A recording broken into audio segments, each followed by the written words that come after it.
దేవుడు మనకి శ్రమల్లో తోడుగా ఉన్నాడన్న విషయం మీకు తెలుస్తుందా? చాలామంది నాకు ఈ కష్టాలు, ఇబ్బందులు, శోధన, కుటుంబ భారం మొత్తం నా మీదే, నాకు నెమ్మది లేదు, సంతోషం లేదు, జీవితంలో ఆదరణ లేదు, ప్రతి కష్టము నా మీదే బాధ అనేది నా మీదే వస్తుంది అని చింతిస్తున్నారా?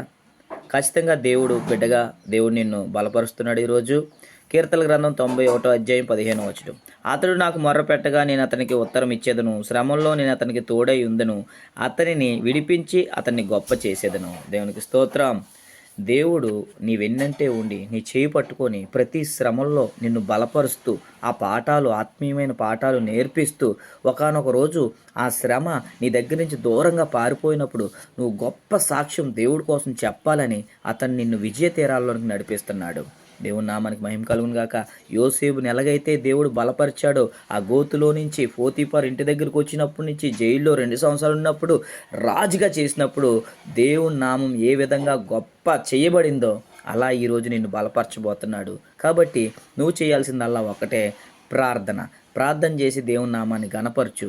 ఆయన నిన్ను వెన్నట్టే ఉండి ప్రతి శోధను ఎదిరించే శక్తి అద్భుతమైన రీతిగా దేవునికి ఇవ్వబోతున్నాడు. ఆమేన్.